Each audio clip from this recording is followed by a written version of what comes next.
Hey everyone, welcome. We are so delighted that you're here this morning. I'm Judy Cochran-Pratt, and it has been my honor to serve as the co-president of the RA Alliance. Along the way, my co-president, Lori Bunton. Hey Lori, woo! And Terry Wally have threatened me, they have thrown me downstairs. Terry so badly wanted to be the only president that she reported me missing during Hurricane Helen. And but I called over the Red Cross and said, I'm okay. So I'm just so happy to see this wonderful crowd today. Thank you for coming. I saw this quote recently. No man is bad enough and no woman good enough to be the president of the United States. Wow. No man is bad enough and no woman good enough to be the president of the United States. As the recent presidential, think about that. As the recent presidential election has proven, as long as women are considered second-class citizens, a woman will never be president. We are not willing to give up our vote. Thank you for being with us today. This is a gathering of strong women and organizations fighting for the Equal Rights Amendment. Let's all remember, equality of rights under the law shall not be denied or abridged by the United States or by any state on account of sex. The ERA has met all the requirements of Article 5 of the United States Constitution. Thus, it is the 28th Amendment, only needing to be published by the National Archives with or without the order from the President of the United States. Michelle will tell you more about this in her presentation.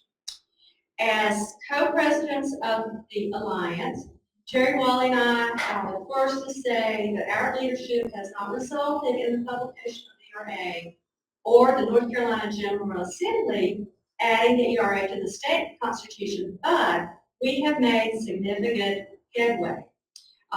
Here's Terry Wally, my outstanding and brilliant co-president, to report on the Alliance's accomplishments this year.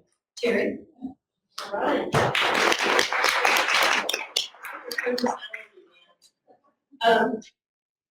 One of the things is I do want to make sure that we acknowledge our board that's here. Everybody, if you're on the board, please stand up. If you're an officer, please stand up. Judy is our vice president of PR. Marla is our chief of fundraising. Jan is our secretary. Robbie's on the board. Pat's on the board. And then Audrey, who has now managed, is our treasurer. So, Sherry managed to stay seated, but she's already she is our key this year. So, all right. Okay, so Virginia's going to do our landing point. The ERA-NC Alliance respectfully acknowledges that the lands throughout our state are the traditional homelands and gathering places of many indigenous peoples.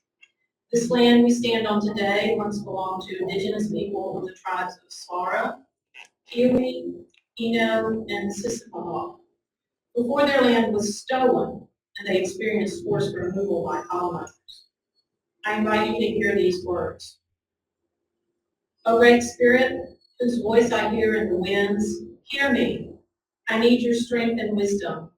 Let me walk in beauty and make my eyes ever hold the red and purple sunset. Make my hands respect the things you have made and my ears sharp to hear your voice. Make me wise so that I may understand the things that you have taught my people. Let me learn the lessons you have hidden in every leaf and rock. Help me remain calm and strong in the face of all that comes towards me. Help me find compassion without empathy overwhelming me. I seek strength not to be greater than my brother, but to fight my greatest enemy, myself. Make me always ready to come to you with clean hands and straight eyes, so that when life fades, as the fading sunset, my spirit may come to you without shame. That was translated by Lakota Sioux Chief Yellow Lark in 1887. We share an ongoing responsibility to safeguard these lands and to respect the sovereignty of the tribes and indigenous nations residing in North Carolina. The ERA-NC Alliance works to hold equal all indigenous peoples who have been and continue to be an integral part of our history and our culture. I may have jumped the gun, and we've already done our dignitaries, and I do also want to point out that we do have an elected official here, Pat. She's our board member, and she is an alderman for the town. And that's very Pat on her name. Jump in real quick. We have one of our DRH champions. Thank you very much.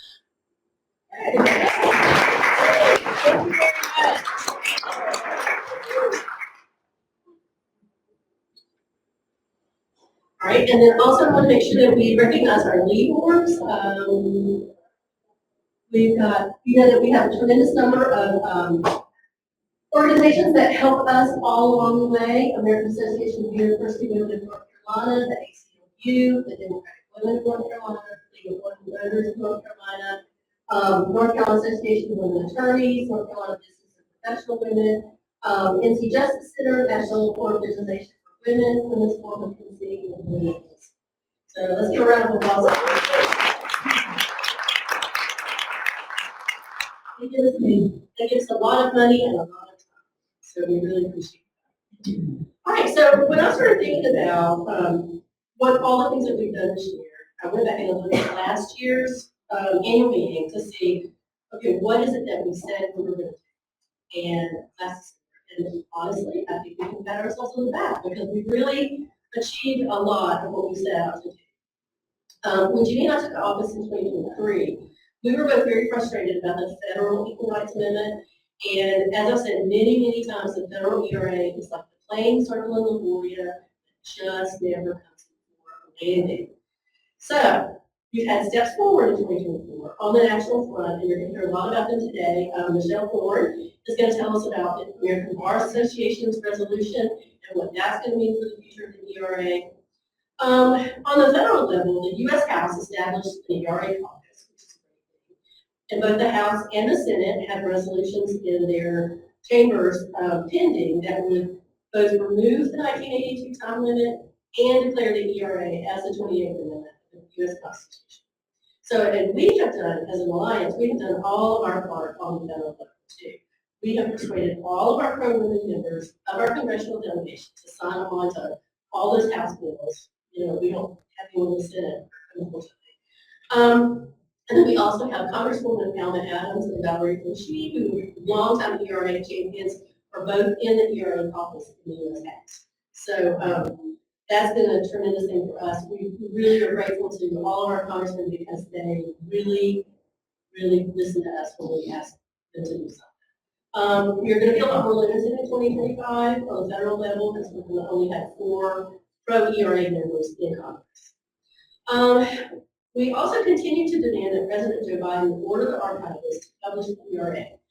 We write postcards, we make phone calls, and we use our connections to urge him to publish. In July, we published an open letter in North Carolina's 3 major newspapers asking him to publish. And at that time, you recall, he was still the presidential candidate, and he was spending a lot of time in North Carolina. So we think he saw that. You know, we have also asked Roy Cooper, and asked him to speak to Kamala. We know personal friends. We've done a lot of that kind of connectedness. But as we grew frustrated with our federal efforts, we turned our alliance focus to North Carolina. If we can't get equal legal rights for all American women, can we bring them to the women of North Carolina? And our mission, our number 1 mission at the alliance, is to get the federal ERA ratified here in North Carolina.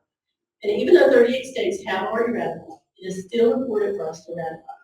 Not only is ratification symbolic, it's a deep expression of how the leaders of the state view more than 5 million of its citizens. But it also may bolster our standing in courts later, just in case a state that's already ratified tries to back out. Now, I know that that's never happened in the U.S. history of the Constitution. We are sailing in different waters. We are not where we've been before. Our second goal is to get an ERA in our state constitution. And Nevada did that 2 years ago, and New York just did that 2 weeks ago. So we have seen, especially in Pennsylvania, we have seen state ERAs used as effective tools for women's rights broadly, and then also for reproductive rights. Pennsylvania was very successful in using their state ERA to fight back against the anti-abortion.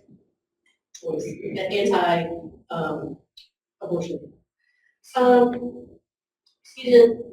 I hate to interrupt, but will you be able to send what you're saying right now to us afterwards? Because I'm trying to write some things down and I don't want to miss anything. Sure, I would be glad to. Okay, that would be really helpful. Maybe I should write a memoir and just have it. Yeah, don't make that long. Just send this weekend. Okay. So anyway, we realized that we could not get state ERA, and we're not going to get a ratification with the anti-woman supermajority in our NCGA. So we said, great, well, let's flip the NCGA. How hard can that be? How hard can that be? You know, gerrymander districts, they're not going to stop us. So we started out this year. In February, we heard from the prominent political scientist, Michael Winston, and he laid out the exact nature of how people vote in the state and their districts in North Carolina. And he showed us that even with just a small number of volunteers and limited funds, that we really could make a difference if we were strategic. So that's what we did. So in March, we asked Lillian's List to teach us exactly how to get out the vote. What do you do? And what works? And we found out a lot, you know, basically knocking on doors, making those phone calls, writing notes, those things work. So, and I'd like to take a second to say thank you, they're not here, but to Michael Bitzer and to Sarah President for all the time and effort that they spend with us, both for their presentations and beyond, because anytime we've had a question, we just call them and they answer. So our Vice President of Legislative, Sherry McQueen, and our Vice President of PR, Judy Willis, are going to give you a lot more detail about their fantastic GOTV campaign that they did. But for the moment, I'm just going to give you a couple of the highlights. Our GOTV task force, which is led by Sherry, Judy, and Elena Ogle, who's not here today, they started out by surveying every single candidate for the State House, the State Senate, and for the U.S. House candidates from North Carolina to find out which candidates could be named an ERA champion. And y'all, that is a monumental job. That is a lot of people. That's a lot of addresses to track them down. They worked really, really hard. And Robbie has done this every 2 years since that foundation.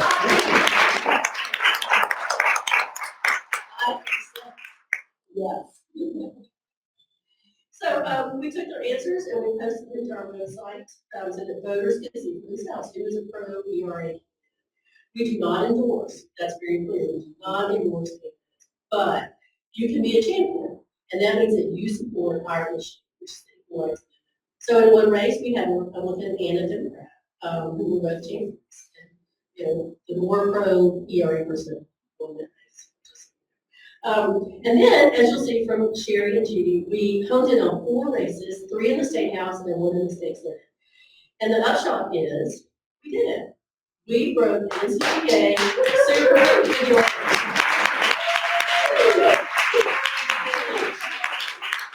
So our pro ERA legislators that won were Lizzie Prather in Buncombe County and Lisa Grafstein in Wake County. We still have our fingers crossed in the Nicole and Tricia Cotton race in Mecklenburg County. We're waiting. I think Nicole is going to ask for a recount. But think about this. They gerrymandered that district. Just so Tricia Cotton would win. And Nicole Sidman is still only like 150 votes behind her. That's incredible. That is incredible. And I give the credit to GOTV. Okay, and then we've also been successful in our Council of State this year because we have a great roster of longtime ERA champions. We've got Josh Stein as governor, we've got Rachel Hunt as lieutenant governor, we've got Jeff Jackson as attorney general, and we've got Elaine Marshall as secretary of state. Rachel, Jeff, and Elaine in particular have always been longtime champions when they were in the State House and Senate. And I really feel strongly that all of this year's hard work has laid the groundwork for both ratification and a future state amendment. And so while we have also worked hard on the GOTV, we have also been working to expand our base of leaders to help us build momentum for a state ERA. And so this year we welcome the North Carolina Justice Center on board. And you will remember earlier this year, they did excellent research on the State of Working Women report that they put out, and where North Carolina women came in dead last by every measure, every single measure. And so I do want to take a special moment to call out some of our leaders today who helped us this year. North Carolina Now in June for what we're calling the infamous Dobbs Day. We worked with NC Now to create a Make the Call Joe rally on the lawn at the Capitol, urging President Biden to publish the ERA.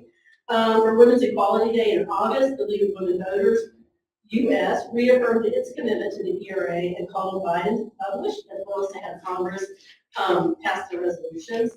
And I also want to thank Kate Stadelman, who's with the Mecklenburg County League, as she worked very, very hard on her efforts. And particularly thank the North Carolina Association of Women Attorneys, especially Audrey Snyder, for her tireless work on the statutes task force, and Judge Linda McGee for all her guidance. And on top of that, Debbie Davis, I want to thank her too. She is the owner of a yarn dye shop in Charlotte, and she reissued her Equal Rights for All yarn and sold it at a festival with thousands of people, and she sold it on International Women's Day. So that was really great. Everybody got a button and yarn. And then I also want to welcome our newest member organization, which is the ERA Club of Carver High School.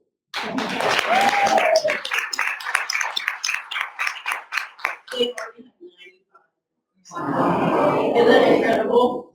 So they couldn't be here today, but they are really interested in donning this mantle and keeping the ERA movement going. They are also looking to set up a second club at Chapel Hill High School. So that is great news indeed for the forward momentum.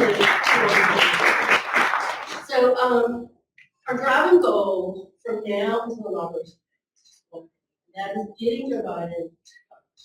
He has the power to do it. He has support from Congress and from legal scholars.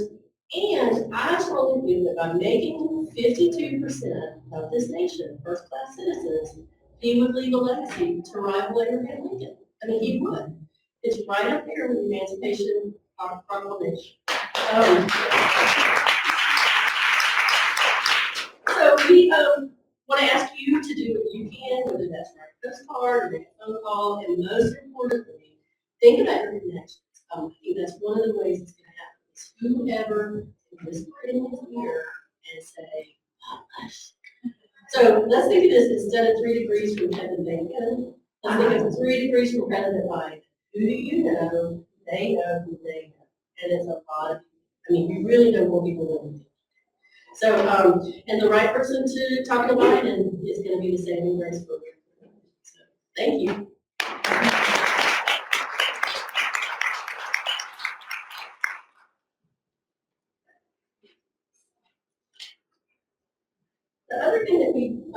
The other thing that we did do this year is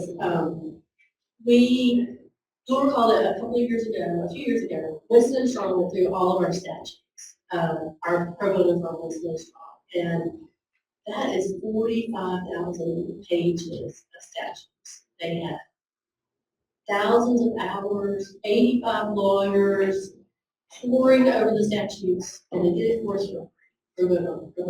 Incredible. So they handed that over to us, and we took it. And the first thing that happened, of course, is I charge off and I say, North Carolina government, 20,000 changes for you all. Here, take it, cut and paste. And they just laughed and laughed. So this year we said, okay, that's not going to work. So we went back and we said, how about 8? And we have found an awesome commission that works within the state government. It's called the North Carolina General Statutes Commission. You don't go to them if you want a radical change. But if you want a small change in a statute, that's where you go. So we got quite a few of them. We were very, very happy. As you can see, we came up with our 8, and 3 of them were amended. 3 of them were repealed. The laws were repealed. We got 3 laws repealed in the state of North Carolina. That's incredible.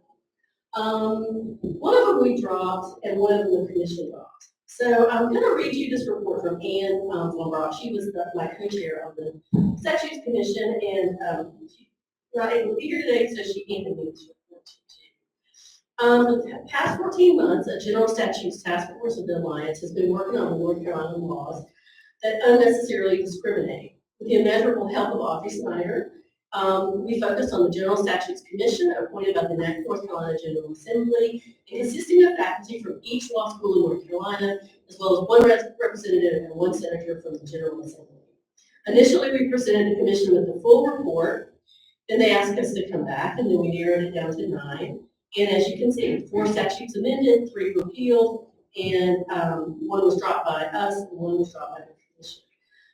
Some of the changes included just repealing obsolete things, like whether you, indigent mother could get her own kid out of an orphanage. I mean, this is what we're talking about. And sometimes you think it doesn't really matter until you think about how Arizona has pulled out a 150-year-old law to, to push abortion issues. And if it's on the books, it's still on the books, and you can still use it. And then we did another thing, and at the request of the commission, we did identify 7 more statutes that use the antiquated terms femme covert or coverture, which basically refers to a woman who is married. It means that a married woman is no longer considered a separate individual, right? You become part of your husband, which I don't like that. I don't think anybody here wants that to happen. So the commission agreed to recommend deleting all those terms, and then where it was appropriate, they just replaced it with the word marriage.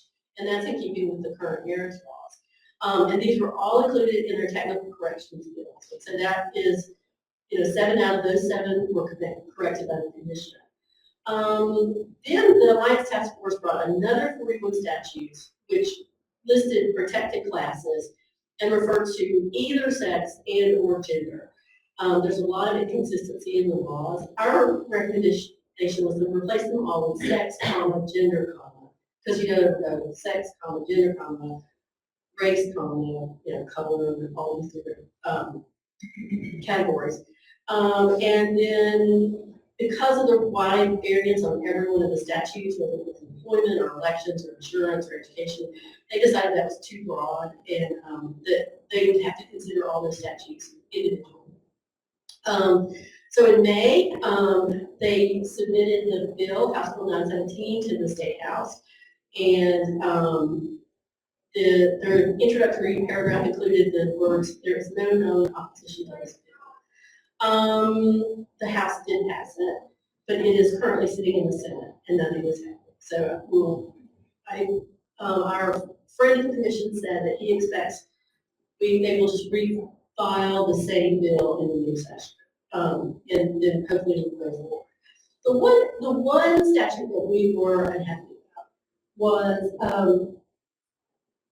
the one about health hospitals, and that there should be no discrimination in healthcare facilities. And we wanted to add the word sex or gender, either one, and we got a hard no. And I think that they saw what we saw, which was that would have been the door to unlimited restricted access. So we were very disappointed, but what we told them we weren't going anywhere, and we were coming back, and so.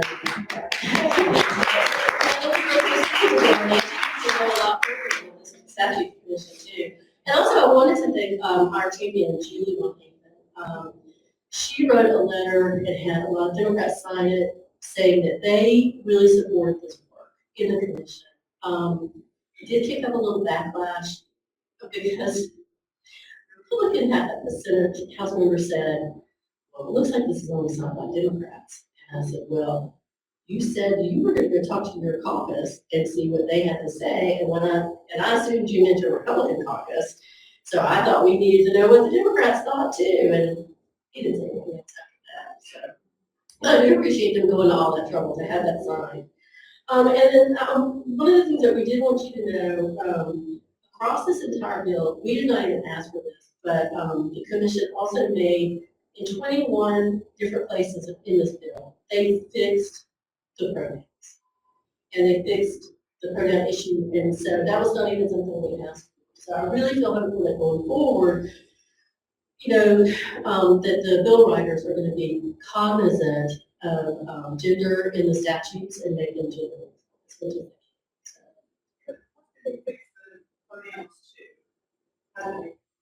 So in some of them, they went for he or she, and I think sometimes you just becomes firefighters instead of fireman. These officers, that sort of thing too. So they mixed that. They get to individual. They did not. They did not use they. I don't think as a substitute for he or she. So because that is a trend. That is yeah. So, okay, and so that is the that's the general statutes. Does anybody have any questions? I would be happy to answer any questions. Sure. Since I'm involved with town laws, what was one of the towns? It was 160A, it's on the slide previous. Chapter 160A, cities and towns. I can look that one up. 160. The council may provide for enrolling city employees in the local governmental employees retirement system. It was about that, and instead of calling it the fireman's pension fund, it's now fire department. So, and some of these things don't seem like a big deal, but one of the things that we are kind of proud of is that in the education system, they have janitors and maids. And a maid does not make as much money as a janitor. So we just have them totally eliminate maids and say, why can't they all just be janitors? And I'm like, oh, that makes sense. But that's just, that's the kind of thing that is really granular. They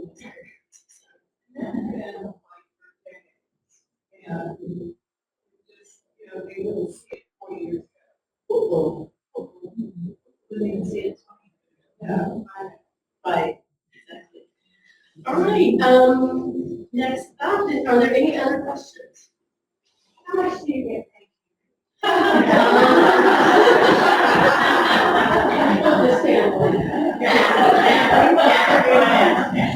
Yeah, not a lot. All right, so Judy is going to come up and introduce our first speaker. Thank you, Chair. That was nice.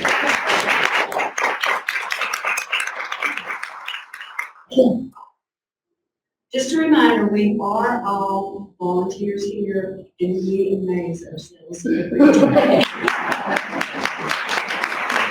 We get raises this year. And we're going to double what you got this year. I am so happy that Michele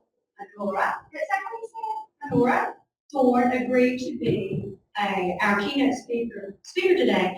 We've known her for a long time, those of us in Buncombe County. She came and recruited us years ago, carrying a bouquet of yellow flowers, and Robbie and I were there for lunch, and she had just passed the help with ratification of ERA in Illinois. So since that time, I've been in love with her. I love her today.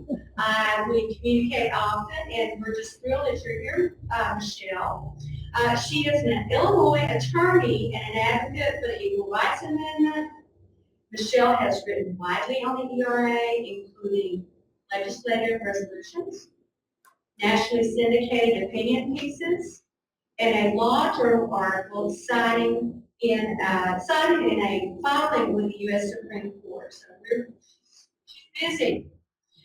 She was key to the Illinois ratification of the ERA in 2020 as the 37th state, setting up Virginia to be the final state needed to ratify as required by Article 5 of the U.S. Constitution.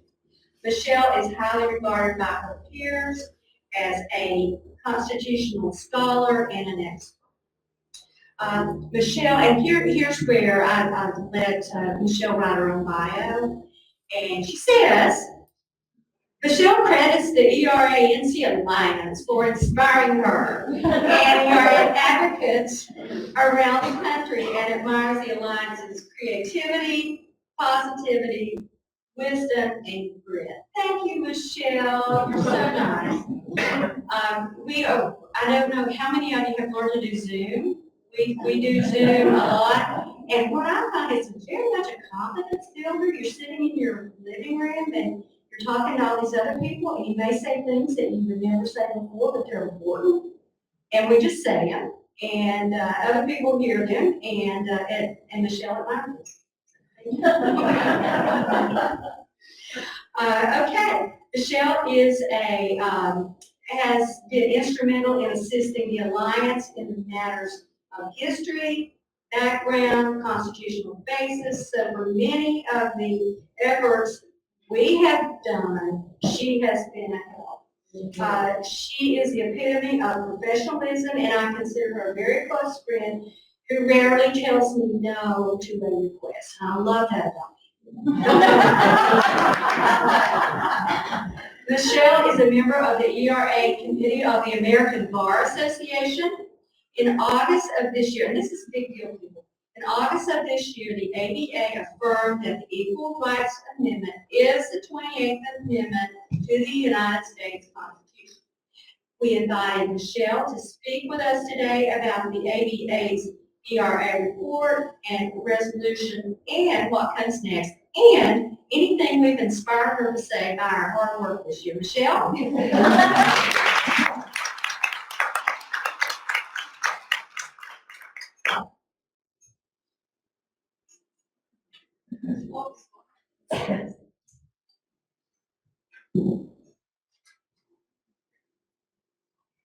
Thank you for inviting me here today. I am so happy to share this time with you.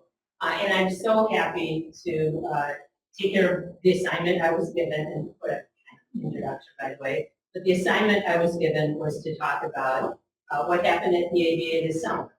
This summer, the ABA delegates passed a resolution by a nearly unanimous voice vote, I might add. Essentially, as Jimmy says, affirming that the Equal Rights Amendment is our 28th Amendment to the United States Constitution. I'm sorry. Oh, I'm sorry. Yes, I will do that. I'm sorry. The American Bar Association has 400,000 members. It's the largest voluntary professional association in the world. It's the voice of the American legal community. So that was a really powerful message to hear. I am not the voice of the ABA here. My comments are my but what the American Bar Association really cares about is the rule of law. They even have a rule of law initiative because it's so important to them and to attorneys generally. What does the rule of law mean? The rule of law means that we're not ruled by kings and queens and tyrants. We're ruled by the law. That's our governmental structure, and our highest law, of course, is the U.S. Constitution. The rule of law also means that the law is applied evenly and fairly. And that's the underpinning of the Equal Rights Amendment, right? Fair rules for everyone, regardless of sex. And another important principle of rule of law is that the law be known. The late Justice Antonin Scalia liked to talk about the infamous Roman Emperor Caligula, and how Caligula would erect these tall columns, and on the very tippy top, in small print, would post the laws. We have a worse situation with the ERA. We have an amendment that has satisfied the strict requirements of the Constitution to be our 28th Amendment, yet the national government that has the responsibility, not only under federal law, but under the U.S. Constitution, to publish it and make it known, has failed to do its job. So we don't even have the ERA up on the column in small print. And why does it matter that the ERA hasn't been published? Technically, I would argue the ERA is already part of the Constitution. I think you would say that as well, but it hasn't been published, which is unfortunate. It's really unfortunate because publication, that official recognition, is the catalyst that prompts enforcement by the executive branch, that tells the legislative branch, we have an anchor for you to pass laws, because Congress only has the powers provided for it in the Constitution.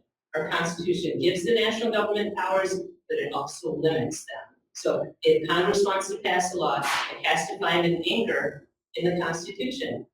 And as we know, without this official recognition, the courts will not take the ERA into account. They adjudicate cases of government-based sex discrimination. That's a big problem. And the public doesn't know what the law is. You know, we know that. We know this is a thing, but the public doesn't. And that's really the work we have ahead, is that the public doesn't know this is a thing. I mean, imagine, you know, driving and not knowing what the speed limit was anywhere, not in your app, not in the signs. That's the situation with the ERA, and that's terrible. But the great news is that the American Bar Association weighed in because they care about the rule of law. And what are the two arguments against recognizing the ERA as part of the Constitution? Some people say that the ERA expired. There was a deadline that Congress put on it, it passed, so sad, too bad. And then they say, well, even if there's not an enforceable deadline, you needed 38 states to ratify, and about half a dozen of those state legislatures, after the fact, after political changes, said, well, we're going to undo that, we're going to rescind it. Well, the Bar Association weighed in and said, no, there's no enforceable time limit on the ERA, and ratifications cannot be rescinded. And then they said, governments start implementing. And what I've heard from all of you is what you've done on the state level is you've tried to have some of that done through your own statutes. And that's amazing. We need more people doing what the ERA and Sea Alliance has done, which is go through their statutes and take this seriously. It is law, and treat it as law. And that's, you know, part of what we need to do. I'm going to talk about the process. Jimmy gave me 20 minutes, and it's probably a good thing, because otherwise you'd be here for hours, and you'd be like my teenager who was like, I said just a couple minutes, we're done with this. Let me out of the car, stop talking about the ERA. She wants it passed, but in part so I stopped talking about it. I'll be honest about that. I shouldn't say she wants it passed. It is passed. She wants it published. So I said, stop talking about it. So I'm just going to go over this in a abbreviated fashion. You're a sophisticated audience. You know this amendment, and you know the legal issues. So what I'm telling you, in great part, you already know. But what we all need to do is we need to practice this. We need to practice telling the ERA story, because we need to be the vehicles to get this message out to the public. So even if I'm going to talk and you'll say, I know that. This is an exercise. I'm going to do it. It's good for me, but it's good for you. And we need to practice this. So we know why the ERA is already part of the Constitution, because the Constitution has a provision that talks about how it's amended, right? Any ongoing good agreement, contract, social contract, the Constitution has this provision in it. There are two steps. There are high bars. There's a proposal step and there's a ratification step. And the ERA has met both. In the proposal step, of course, both houses of Congress as of 1972, well in excess of the 2/3 threshold, I think it was over 90% in each chamber, voted to propose the ERA. That's what Congress does. It proposes an amendment. If someone proposes marriage to you, you aren't married already. The real decision maker is the person who says, I accept, right? And the real decision maker are the states. This is a really important message of the law here. The states are very important to this. And what they do is they ratify an amendment. And ratification is a very old term that was around before the Constitution, and the person who ratifies is the principal, and they ratify an act of their agent. So think about that in this context. When some people interpret Article 5 to have this huge role for Congress, that is not, that is not how the law is. That's absurd. But the second step is ratification by the states. And of course, we know what happened 1972 to 1977, 35 of the 38 needed states ratified, and then between 2017 and 2020, 3 more. 35 plus 3 equals 38, 38 or 50 is reported to the states. The ERA is done. Ratification is the final step. And we can refer people to Article 5, because when you're looking at the law, the first thing you look at is the text of the law. And that's the kind of analysis that was done at the American Bar Association. Look at the actual text of the law. Another thing I want to point out here in this slide is the ratification time period. It was from 72 to 2020. 48 years, that's an awful long time, about 50 years, right, for ratification. But think about the first step. Nobody talks about how long the proposal step took. We know that the first time an ERA was introduced into Congress was in 1923, 101 years ago. That step took about 50 years too, didn't it? It's the whole process that founders knew that it would take a long time. So just looking at the discrete second step, that's ridiculous. Think about other human rights amendments that we've had. Getting rid of slavery, that was discussed before we had the Constitution, and it, of course, took the Civil War.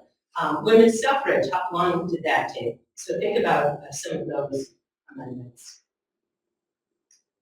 And the crux of the legal issue is in the language that was put in the Congressional Joint Resolution, of course, when the ERA was proposed by Congress. There's some law that is commonly referred to as a four corners rule. That means if you want it in the document, you put it in the four corners. The document here is the text of the amendment, right? Not the internal resolution that Congress is using to vote on it. Very important point. States ratified the amendment. The amendment is what gets added and changes the Constitution, not the internal congressional resolution. Some people call that a preamble. It's not a preamble. It's an internal congressional resolution. It doesn't get glued to the amendment. And as I say, there is no time limit in Article 5, and there's no authority for Congress unilaterally through their own resolution that the states aren't technically agreeing to limit the time for states to ratify. And not only that, look at the language that they used in the joint resolution. They knew they didn't have this power because the language they used was that the amendment shall be valid when ratified within 7 years. Well, what if the amendment was ratified after 7 years? It's still valid. This is aspirational. This is a goal. At best, it's a time frame. It's not a deadline. It's not a time limit. There are plenty of lawyers in Congress, I'm sure there were at that time. They would have known that if you want to amend, make a big change to the Constitution, you have to put it in the text of the amendment. They would have known that this language is not a definite time limit. Article 5. I'd love to go through this, but I'm sure we don't have enough. I'm going to keep track of my time, so maybe give me a heads up. I love going through this word for word because this is what answers our questions. You will see there is no time limit on either step in Article 5. This is the part of the Constitution that talks about amending. This is the governing law. And not only that, it talks about ratification. It doesn't talk about undoing ratification. And ratification, you know, it's an old term in the law. And we have, you know, old texts that say you can't revoke it. And we have a constitutional history that says you can't take it back. So it's a stamp of approval. It's an authorization and adoption by the states. I also want to talk about the importance of this provision to the Constitution. When our Constitution was put together in the 1780s, we had 13 countries that were joined together in firm legal friendship. And of course, one of those countries was North Carolina. And what they were being asked to do is to give up some of their sovereignty to join into a new country. So kind of go from the EU to then a massive EU country, essentially. And of course, what was done in Philadelphia in the summer of 1787 was that these folks, these drafters, drafted a document behind closed doors. And then they shipped it out to the states in fall of 1787, and they said, hey, this is one size fits all. Well, you want amendments? Well, you can't get them right now. You ratify, you sign the document, and we promise you, you can make changes later. And this is the promise. This is probably, or arguably, the most important provision of our Constitution. Without it, the states would not have joined in to this United States as we know it under this Constitution. There's no question, you know, that it can give you volumes of history on that in quotes. The ability to amend was so important.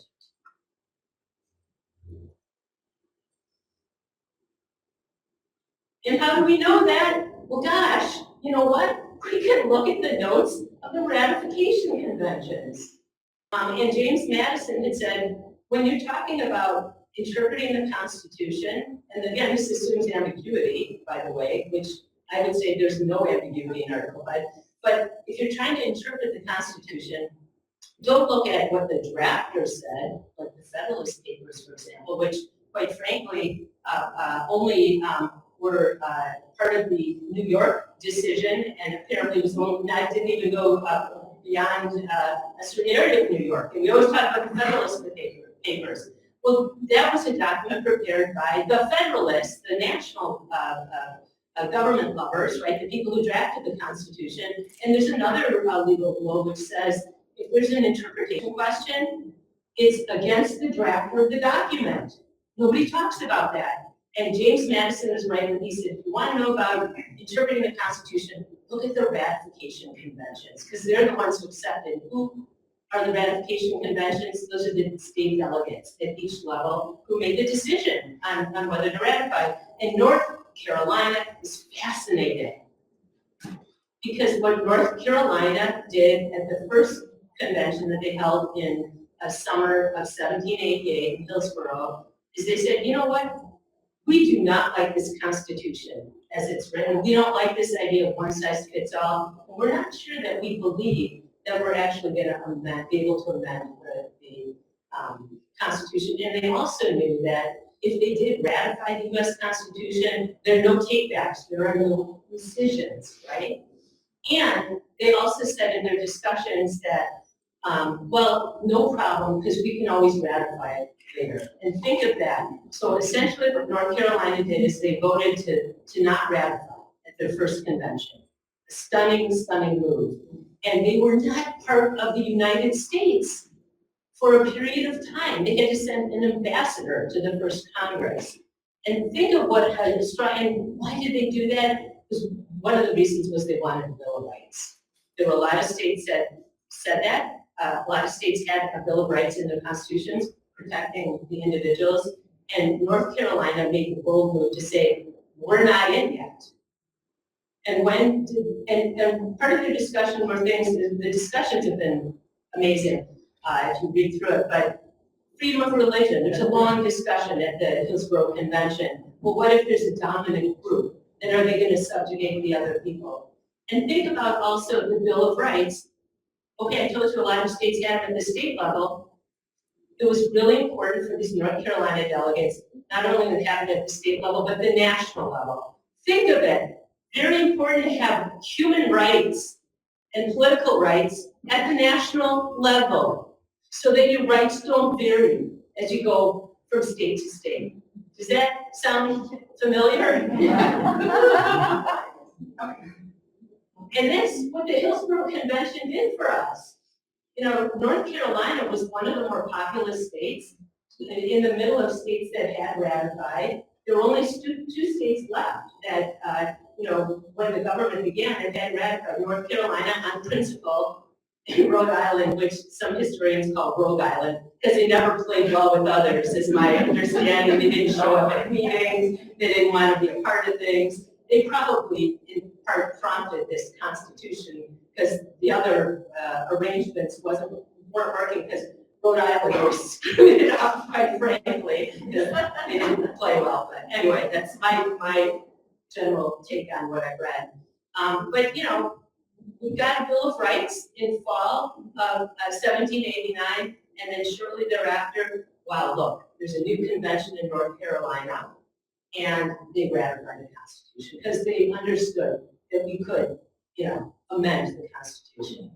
Powerful story you have here, Oh, I didn't see that. Okay, well, this is where we are. I'm not gonna go through this, I know our time is tight, but when we looked through the Constitution, I'm sorry, next. Can you go back to that? Oh, sure. On the wrong one while you're talking, and I just wanted to. Yeah.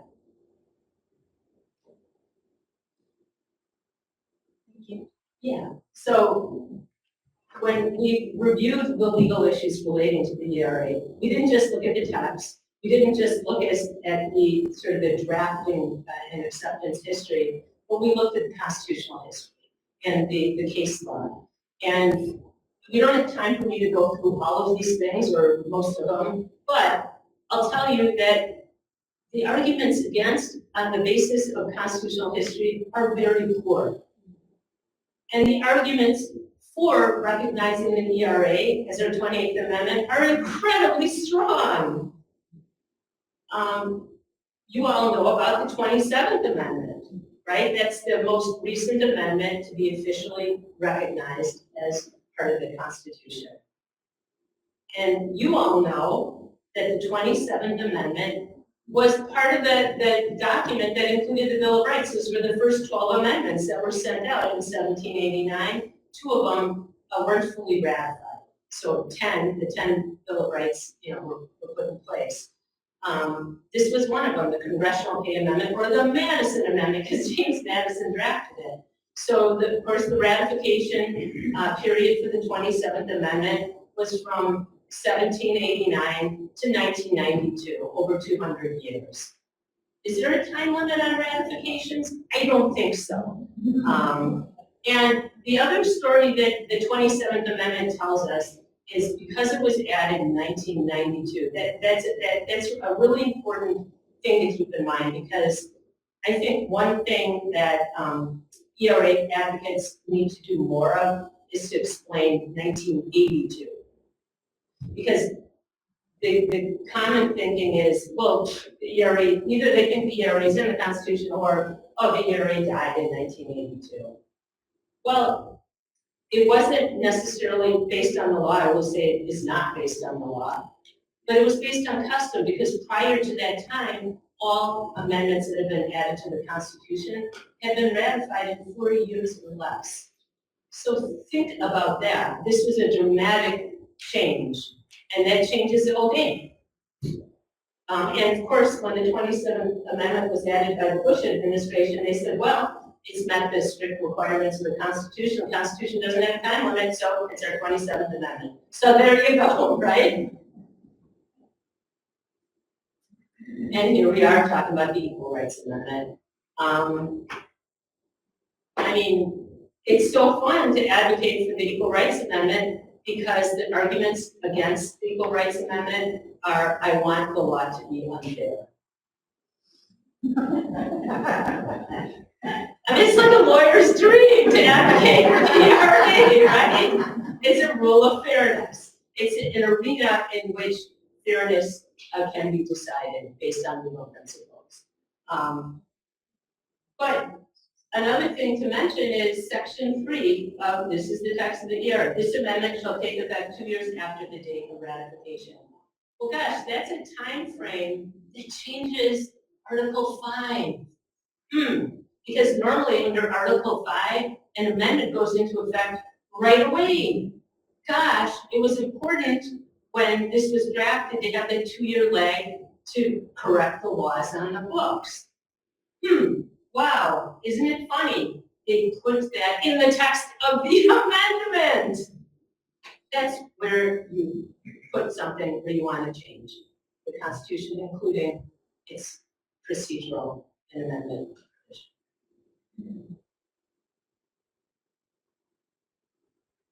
There's going to be a Supreme Court case. We know that, right? All modern amendments that have any teeth, they get litigated. Admittedly, the 27th Amendment, I don't think there was any litigation because it's a stupid amendment. Okay? Congress could have passed that rule within its own chambers itself. It just says, if we change our pay, which means give a pay raise, then it doesn't go into effect until after the next election. I understand it's a check on our representatives, but Congress could have done that themselves, right? We need to educate the public. We need to get a lot of people talking about this. I think there's a role for historians and attorneys and advocates. We also need to be able to talk to people who otherwise might not agree with us on political matters. There's a sweet spot now. We saw that in the last elections. There were people who supported a candidate who's thought not to be overly enthusiastic about something like the ERA. But the same voters supported candidates or referenda that spoke to women's rights or the rights of folks in the LGBTQ plus community, both of whom I think would benefit from the ERA. Of course, by the way, the ERA is for everyone, right? Woman is not in that amendment. Men can use that amendment as well. It's for fairness. And just in conclusion, because it probably exceeded my time, there is no time limit on human rights. This is a picture, I assume it's of the FBI, I'm not sure. It looks maybe more like local state authorities, could be in North Carolina. But you have another story about the Bill of Rights. The Bill of, your document that was sent to you in, I assume, 1789 for ratification was stolen in the Civil War. It was gone for 138 years and then recovered, I guess, in 2003. A dramatic story and an important symbol, right, to have that document, because you guys really, in North Carolina, as I say, were very much behind the Bill of Rights. And you got this back, you got this symbol back, but for a while you didn't have it. We have the reverse situation, where symbolically, we know that the ERA is our 20th Amendment, but it hasn't been implemented. The Bill of Rights was implemented, but we have a reverse situation. And I just want to say I am in awe of all that the ERA-NC Alliance does. You are my friends, you are my role models, you are my heroes. You're just an amazing group. And given what you all do, and given the history of North Carolina with the Bill of Rights, it occurred to me as I was driving here looking at license plates on cars ahead of me, that instead of being called the first in flight, you should be called the first in rights. Thank you very much.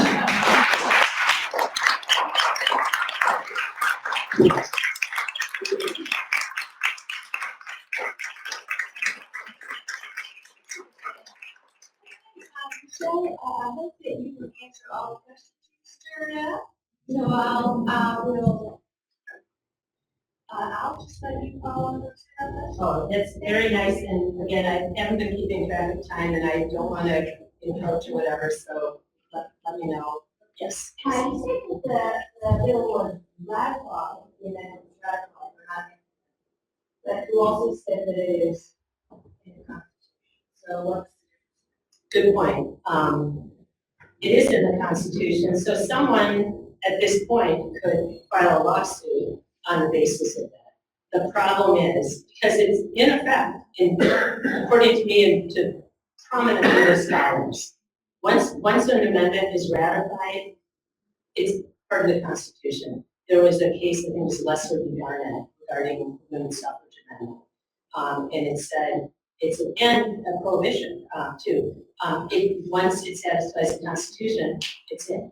But there's we saw that there's a time lag in terms of its legal effect. So under its own provisions, it went into effect January 27th of 2022. And wouldn't it have been nice in early 22 to have official recognition of this amendment? Yes, it would. Right? Yes, it would. Would it have made a difference in a Supreme Court case that took place in that year? I don't know. I don't want to make smart alecky comments about the Supreme Court. I don't know. But it should have. It should have. Okay. To your point, another issue about publication is that, or benefit of it, is that under the federal laws, publication serves as evidence of the law. So even if we could file a case on the basis of the ERA, we'd have to kind of prove up the law first. So there'd be an extra burden, if that makes sense. So it could be filed or not. The judge should decide to use it or not. You might have first the argument of it being a law. Right. It's kind of a weird, I don't know if I answered that, but roundabout situation. Yes. I've already heard today a lot of people asking this on behalf of everybody. So why hasn't Joe Biden done this? Yeah, right. I mean, Just an easy little question. all of you, so the question is right. Yeah, why hasn't President Biden done this? And it is the question, isn't it? And probably you could hear a lot of great guesses from other people here as well. Very frustrating. I mean, he was elected in part on women's rights. And I would say before his bottom hit the chair in the Oval Office, he should have gotten this done. Of course, it was stopped by the Trump administration, the Department of Justice in early 2020, in anticipation of Virginia's ratification, the final ratification needed, issued a legal opinion. It is highly erroneous. It is missing a lot of the history, the basic history. I don't even know if it talks about the 27th Amendment. That's how empty it is. Okay? And if it doesn't, it's in a, I don't call it cursory fashion. It's erroneous. Hasn't been replaced by Mayor Garland. And Joe Biden, I don't know why he hasn't done it. He says Congress needs to act. Now, I will give him this, and there are a lot of lawyers who will tell you Congress needs to act. I would say Congress needs to act maybe for strategic reasons, but not for legal reasons. It's already part of the Constitution. It sure as heck would help us if Congress affirmed. That's what they did with the 27th Amendment, of course. We know this. It was published after the fact. Congress probably embarrassed because it had to do with the congressional pocketbook. At first said, what? And then they said, okay, we affirm, right? I mean, so we could have a situation like that. Why hasn't he done it? He says Congress needs to act. They don't have to act, but maybe for purposes of coverage for him or a Supreme Court case, it would certainly be beneficial for Congress to act. A lot of people think it might be religion. So think about that. Bill of Rights discussion in North Carolina, right? Possibly, there are people who can, I don't know yet biographies of all these folks, but, it's not heard of. Sorry, the last one. So who is our leader when it comes, like, no movement, no cause, no organization can function well without a mouthpiece, without a voice. So is there a single person in Congress or at the state level who, and I know Natasha Marcus is my shero, like she's done so much and she's, the insurance commissioner now, but like who is our person who is most supportive of The this? question, who's able to articulate? Yes. Kirsten Gillibrand in New York has been very articulate. We would hope Vice President Kamala Harris would step up on this. There are, Lisa Murkowski, Tammy Baldwin, we've had some great voices on this. Folks in the House as well. We have an ERA caucus, Presley and Bush, 5th largest caucus in Congress. So we do have some people, but maybe it's, I don't know, maybe not important enough for Congress to get work on. A quick question, can you give us a title perhaps of a book that those of us who are beginners in all of the details could understand, so we have a full picture? And, it could just be a junior high school reading book that we could actually get through. It's funny that you asked about it. Oh, Lori says she has a book. It's called Gender Citizenship. Oh, yes, that would be a great book. Professor Rebecca DeWolf, which is the history of not only the rights of women fight, but also the fight for the suffrage. Very digestible, very good book. By the way, it's also another one book. Gender Citizenship by Rebecca DeWolf is an excellent, talk about the early history and some of those same issues are at play today. But I think a book needs to be written, honestly. I think a book needs to be written. I don't want to.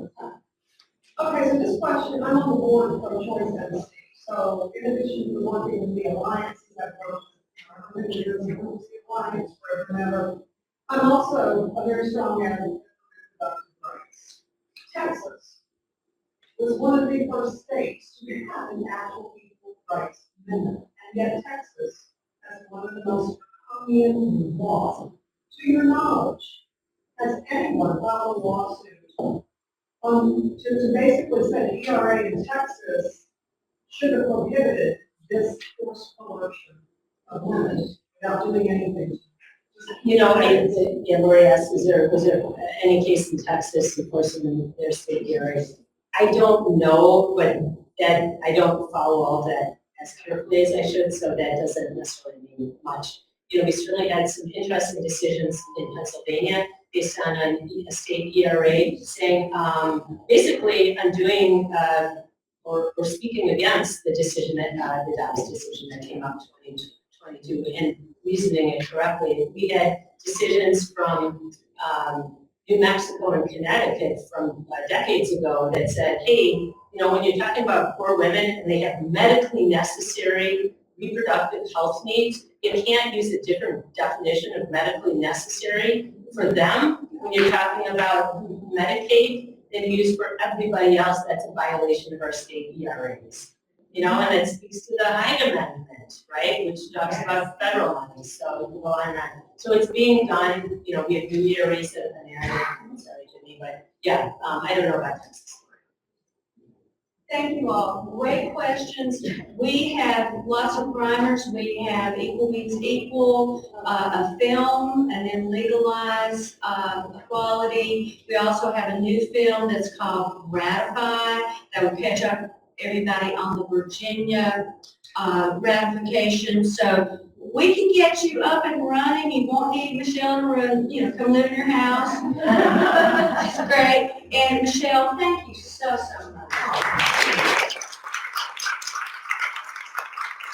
We have small board. Thank you very much. Great, thank you.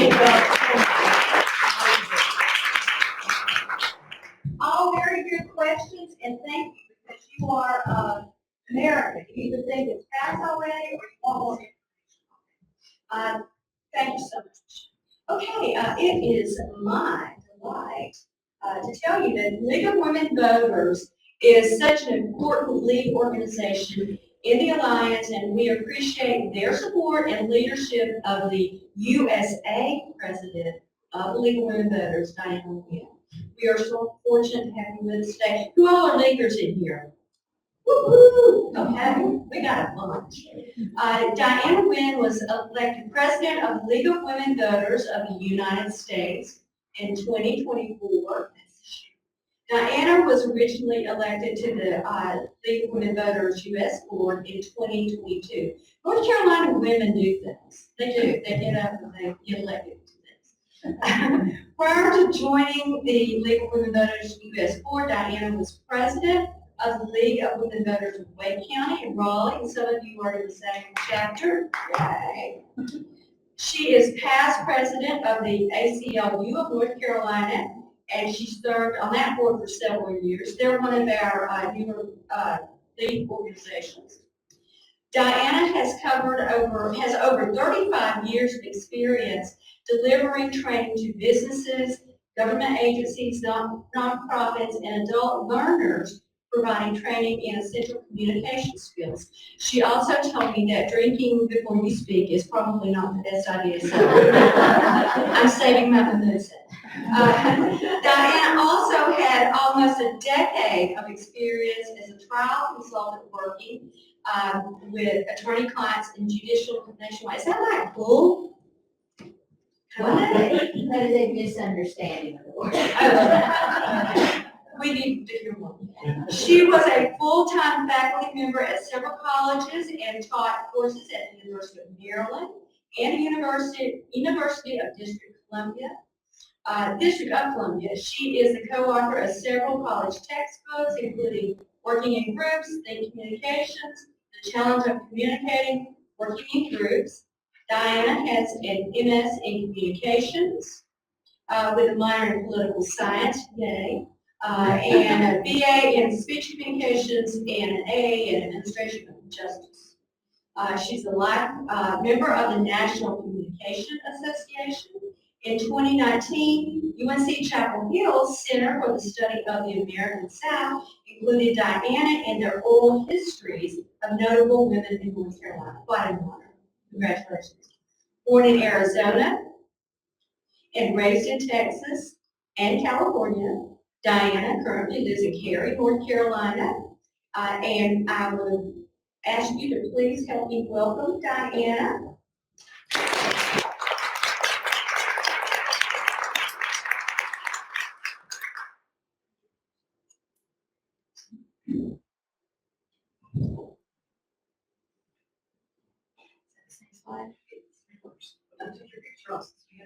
No problem. Thank you. Thank you for that very nice introduction. When I was in college, quite some time ago, I had a little paperback book that covered facts and myths of the Equal Rights Amendment. And I referred to it so often, it eventually literally fell apart. And as a teenager, the ERA was the first political issue I ever personally got excited about. And I have to tell you, that teenage girl never imagined that well into the 21st century that she would be speaking before an organization that remains dedicated to the inclusion of the Equal Rights Amendment. So it really is an honor for me to be here with you today. Also proud that the League of Women Voters is a longtime supporter of the Equal Rights Amendment, though that admittedly was not always the case, I think, as many of you know. And some people ask me, why wasn't the League of Women Voters an early supporter of the ERA when it was first introduced? Well, there are a lot of reasons, but the primary one was that the early leaders thought that the ERA might jeopardize other legislation that they were working on at the time that would specifically protect women. Now, I think they were wrong. And fortunately, the League of Women Voters shifted its position in 1954. And we have supported the Equal Rights Amendment since that time.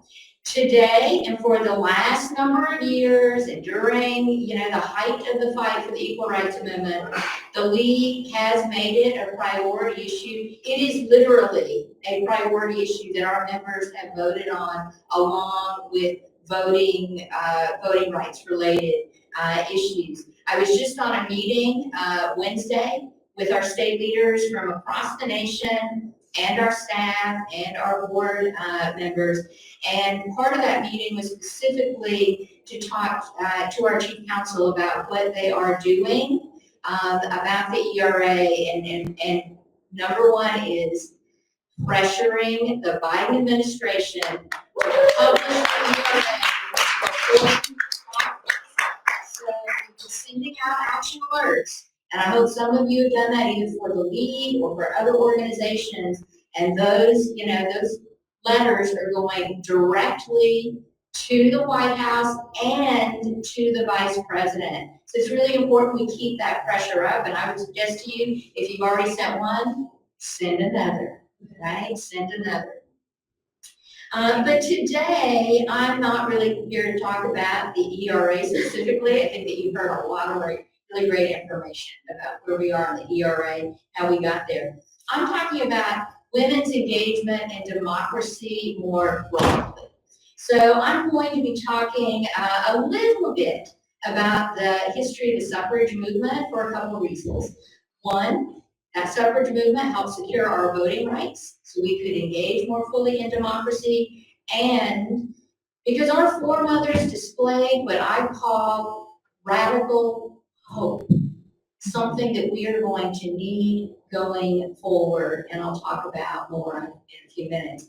I am then going to discuss women's participation in our elections, including this most recent election.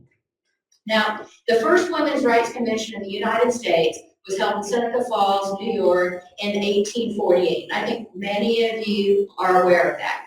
However, it wasn't until the 1890s that there was really an effort in North Carolina to secure voting rights for women. And in 1897, a bill was introduced in the North Carolina legislature for a state constitutional amendment to recognize women's voting rights. So that was early progress. However, that bill was promptly referred to the Committee on Insane Asylums, where, of course, it died.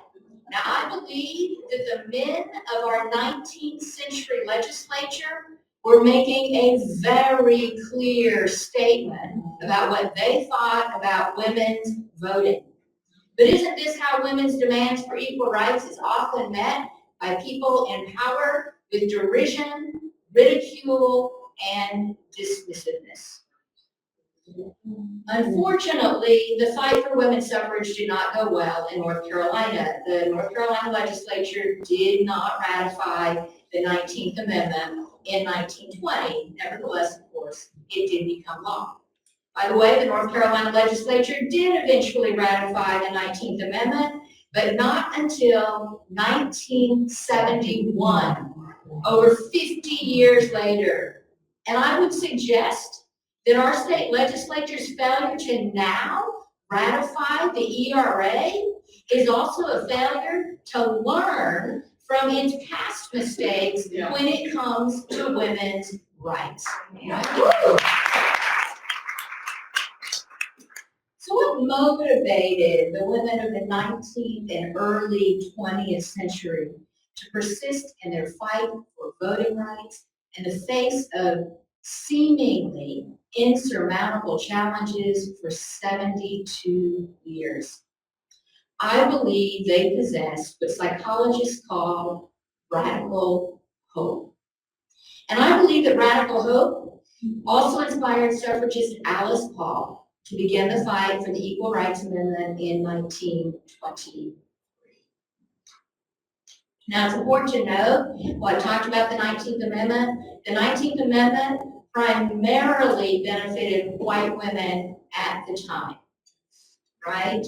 It's mostly white women that had that benefit. It was not until the 1965 Voting Rights Act was passed that voting rights were protected more fully for people of color. And radical hope also propelled the women and the men of the civil rights movement. Now, I referred to this notion of radical hope a couple times, and you may be wondering exactly what I mean by the notion of radical hope. Psychologists and philosophers, in particular, scholars of color, have explored this notion in more depth. Radical hope is not mere optimism and wishful thinking, because that kind of hope requires no action at all. Radical hope, rather, is a deeply held belief that our world can be better, but it is coupled with a commitment and the courage to engage in collective action. Now, I'm going to revisit this notion of radical hope in just a few more minutes, but first, I'd like to talk about women's engagement in elections, including in this past election. Now, let's go back to 1920 first. In the 1920 presidential election, when Warren G. Harding was elected, voter turnout among women was 35 to 45% compared to men's turnout in that election, which was about 68%. And that sounds like really low turnout on the part of women. However, given that women, and remember at the time it was mostly white women, had just gained the right to vote less than 10 weeks earlier, 69 days before Election Day, I don't think this was a very poor turnout on the part of women, right? But since then, our voting rates have significantly improved, and women in the U.S. have long voted at higher rates than men. Nationally, more women than men are registered to vote. The number of women registered to vote typically exceeds men by about 10 million voters.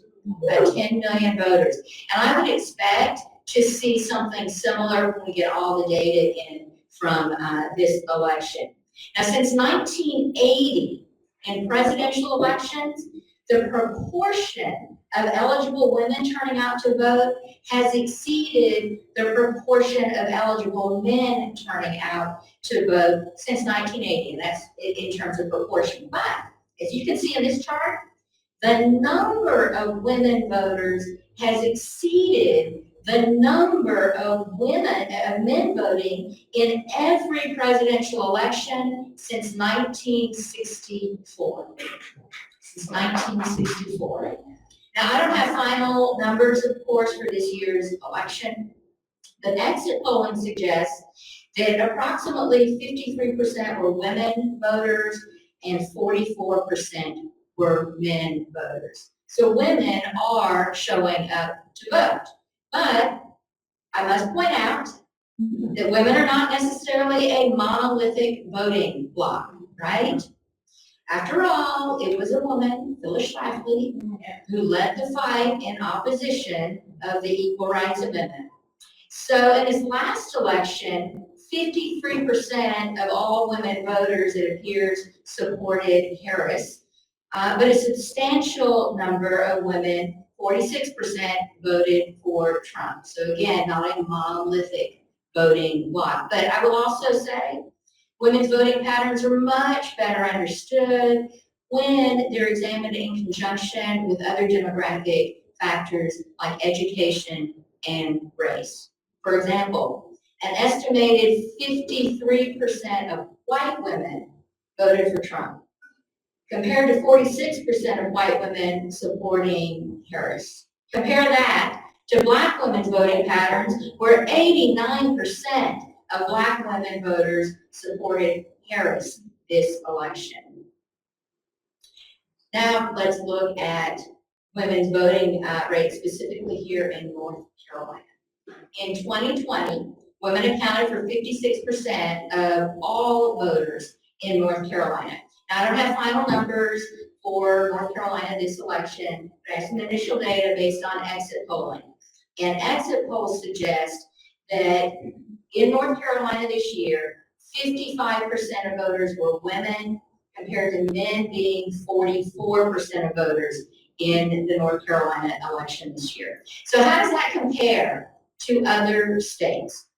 North Carolina ranks somewhere in the middle third of states as it relates to women voter turnout. So that means there's a lot more potential for turning out women to vote in this state. Remember, we're middle third. We should be moving up higher in the rankings. Now, the League is really proud of all the work that we did across the nation to get out the vote. And our state league president, Jennifer Rubin, unfortunately was unable to be here today, but she wanted me to share with you some of the efforts from the League of Women Voters of North Carolina and the local leagues from across the state. Through in-person events like candidate forums, they reached in person almost 6,000 voters. They left door hangers and sent postcards to over 18,000 voters. And they reached over 300,000 voters in North Carolina through phone and text banking.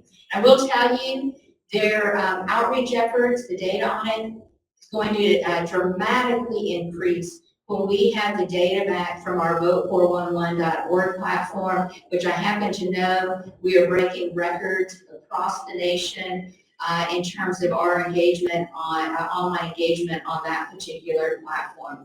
I would also remind you that the League of Women Voters does all of that work here in North Carolina within all grassroots volunteer labor force.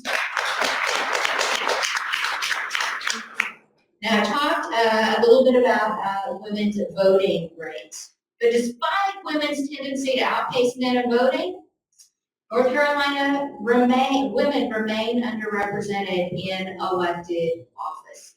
Women are 51% of North Carolina's population. We are over half of our population. And elected office holders, they just don't reflect women's proportion of our population. At the federal level, you all know we've yet to have a woman president. We currently have no women senators representing North Carolina. We've only ever had 2 in our entire state history. And only 5 of our 14 congressional districts are currently represented by women. I think that we're dropping to only 4 as a result of this election. 4 out of 14. And at the state level, of course, we're going to have a male governor. We've only ever had 1 woman governor in North Carolina to date. Only 16 out of 50 of our state Senate seats are held by women in our state legislature. Now, with this current election, it looks like we may have gained 1 more seat. And only 35 out of 120, and I'm going to say that again, only 35 out of 120 of our state House seats are occupied by women. And with this current election, it looks like we only gained 1 more seat. And at the county level, the majority of North Carolina counties have either none or just 1 or 2 women who are serving as county commissioners.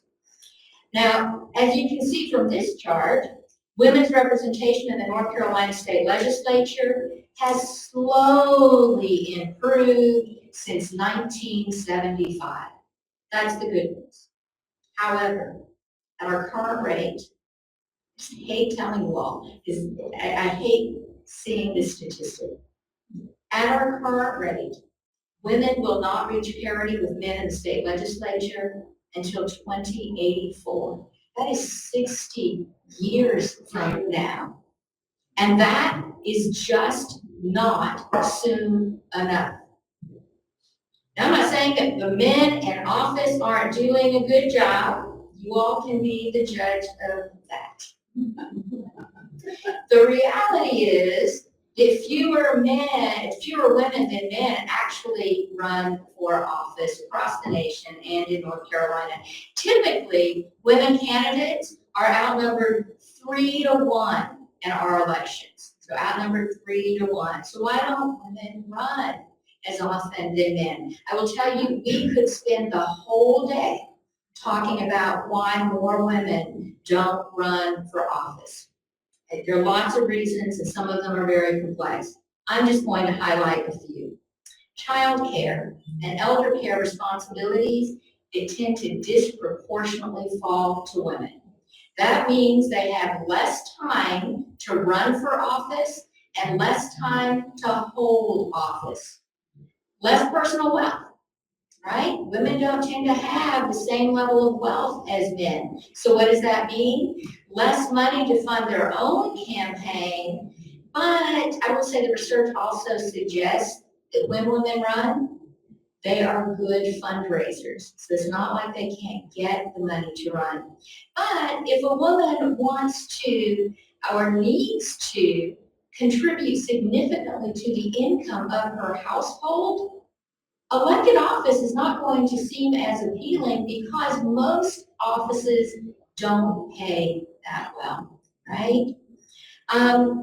Women are 40% less likely to be encouraged to actually run. They're 40% less likely to even be encouraged to run. And again, there are all sorts of reasons more women don't run. But I will say that the primary reason that the research reveals appears to be self-perception. Self-perception. Now, I don't think it will come as a surprise to all of us here in the room. And apologies to my husband, who is also here in the room. Well, I'm not really apologizing.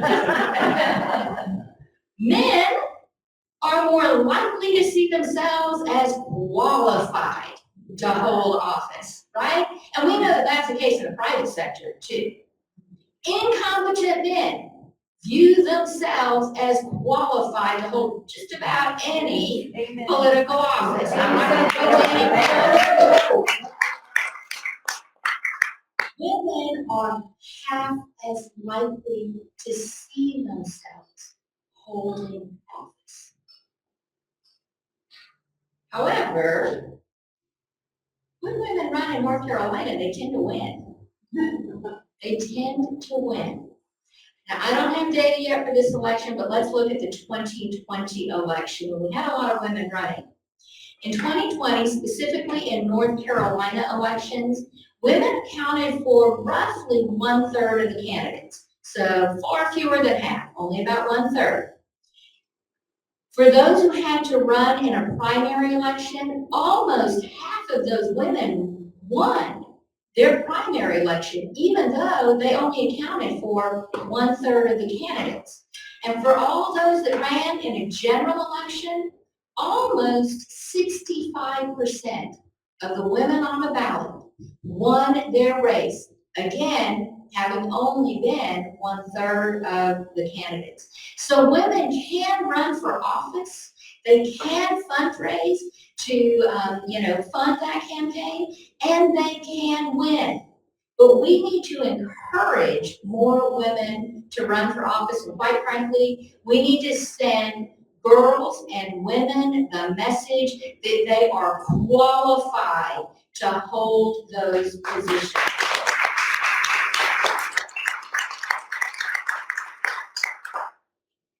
So that's really good news if women run. But we had an election last week, and we had a woman at the top of the ticket. And I know many of you are very disappointed with the outcome.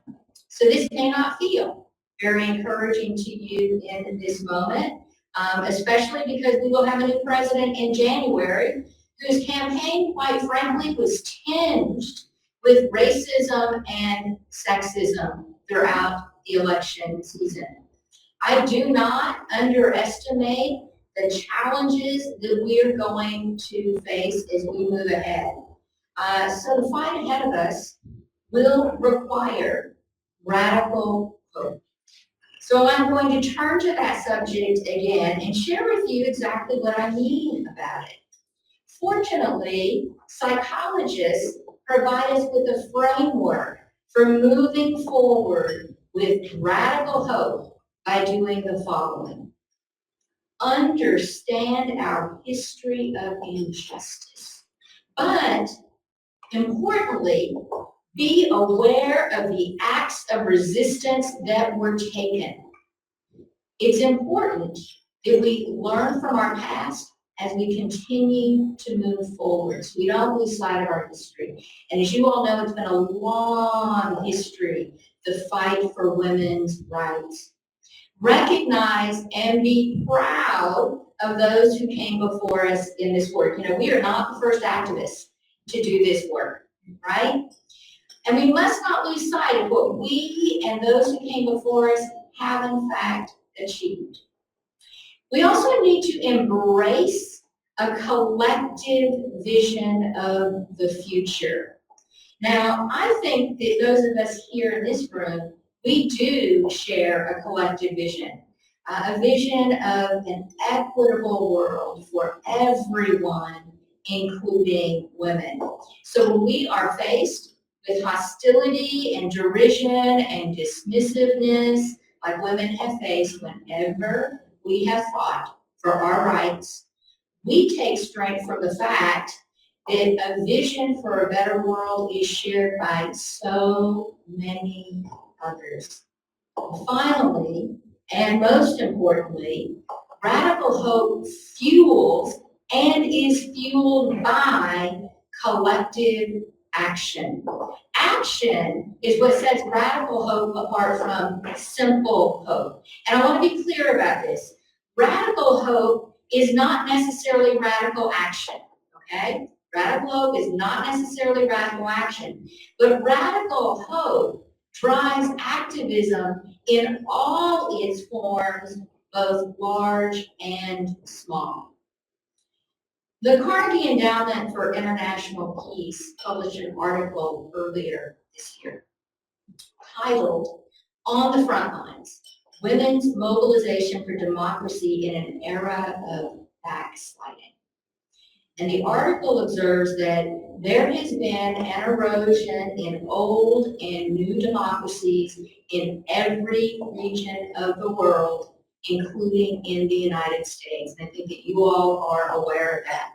However, the article's analysis concludes that women have historically been at the forefront of pro-democracy movements, and that women are driving pro-democratic mobilization in the United States right now.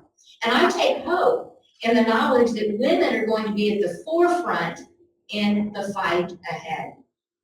Now, I would finally like to leave you with the words of author and feminist Rebecca Solnit, who says, "Hope is not a lottery ticket you can sit on the sofa and clutch feeling lucky. It is an axe you break down doors with in an emergency." So, from Seneca Falls to Selma to Stonewall, hope has always fueled activism, and hope will sustain us through our work as we continue to move ahead. I want to thank you all for having me here this afternoon. It really is a pleasure to be with you, especially at this moment. Thank you.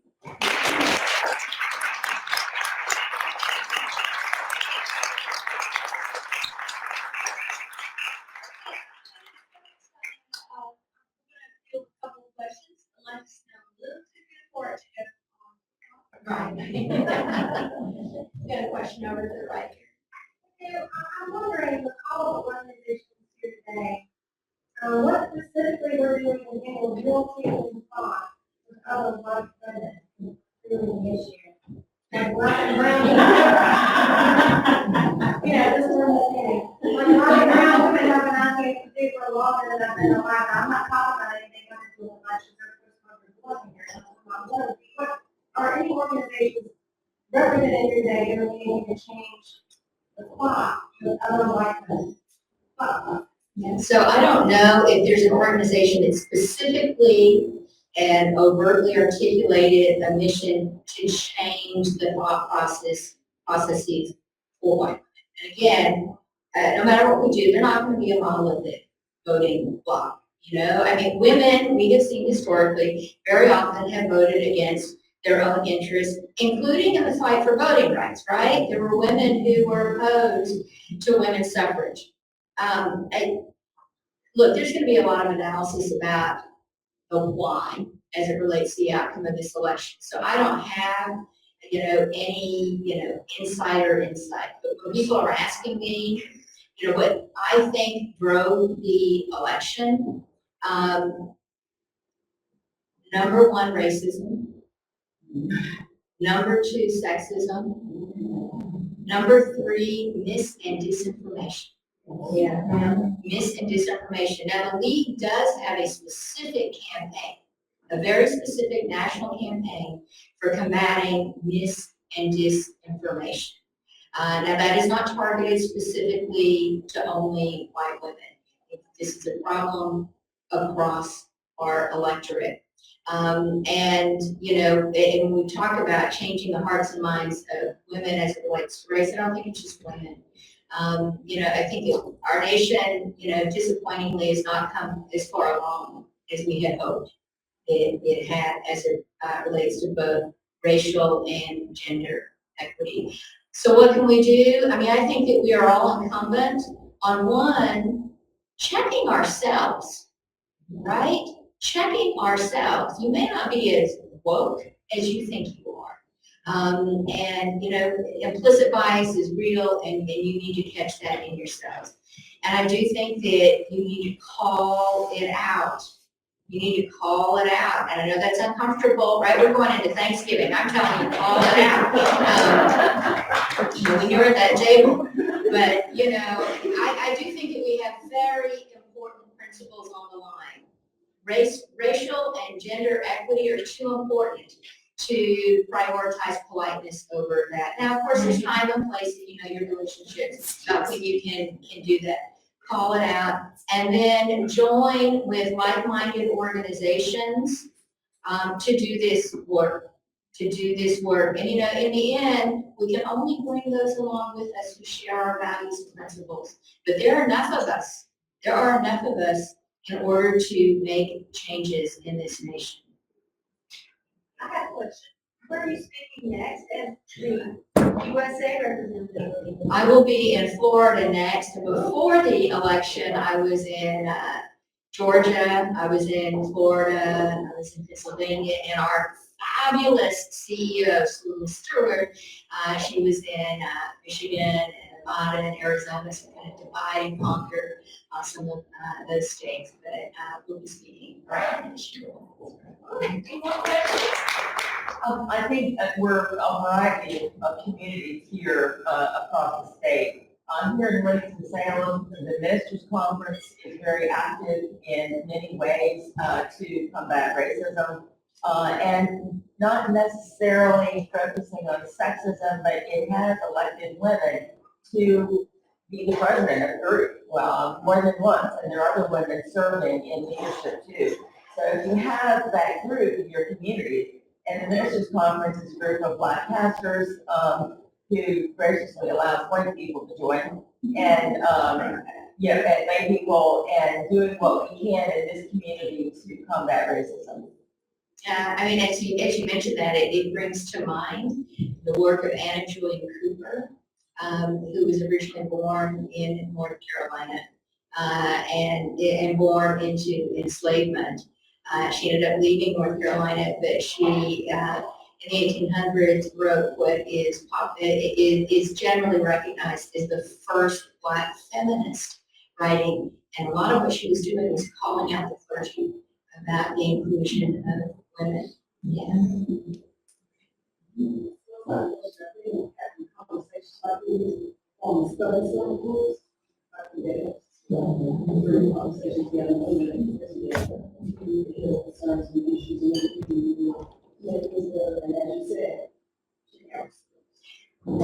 Hey, look, I'm not gonna lie to you, within my own circles, I've had to call out women who had no idea the implications of some of the comments that they were making. And we all learn, right? And it's okay to make mistakes, but you need to try to be as conscious of what is driving some of your assumptions. We talk a lot about diversity, equity, inclusion, both across our nation and in institutions. I'm also going to tell you, because I look around the room and I see a lot more white women than women of color. I'm going to tell you the work of DEI is white women's work. White women need to step up to this work. Tracy? Yeah, really quick. I don't know if you have an answer for this, but in one of your slides showing percentages of women who had won races, in the North Carolina House was invisible at 39% winning. And I supported two women that would have turned Guilford County completely blue in the House, representing our county, and they did not win. So what can we do to increase women winning in the North Carolina House? Earlier, You talked about the work with Lillian's list. And I think working with organizations that specifically work to get out the vote. I will tell you, the league often very much targets specifically women. Again, when I said they did a lot of it's not a lot of postcards.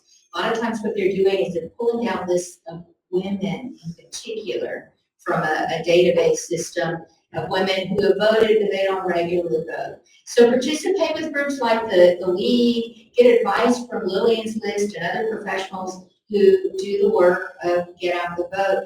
I believe in the work going forward and the fights ahead. We all need to be working in partnership because no one organization is going to preserve democracy. No single organization can do this. We really have to be aligned in one larger objective as it relates to democracy. We can all have our specific agendas, but we need to keep the eye on the big picture when we work together. Pat, it's the last question. This is more of a comment than a question, but yesterday, I was on the webinar sponsored by the Alice Paul Center. There were two young women, I say young women, they were talking about the implications of this election with the ERA. Very good part of the presentation. There was someone on that call who typed in, what is ERA? Yeah. So we have a lot of work still to do to be sure that there are people that might think it's in the Constitution, there are people who don't even know what that is. They don't know what it is. Yeah, we understand that. And that's the case when people go to the polls and they vote. We think they're voting on specific issues that these candidates have said. And for the most part, most voters aren't talking. They're not voting because they're being driven by a particular policy, which is why I point to racism and sexism in elections that we're going to have to overcome. It's not specific policy. Oh, I just have one comment. Maybe this is the time to get out our ERA buttons, if we still have them. Because you know what, that's not as political as a lot of things we might want to say. And it might just be there, it might spark some conversation. So maybe that's something subtle. See us in the lobby. Yeah. And I would just clarify, the league, of course, is strictly nonpartisan, but we are not neutral on issues. And we support the ERA and equal rights. Gender equity is not a partisan issue. We should not be afraid about going out and proclaiming that we just want gender equity. Thank you.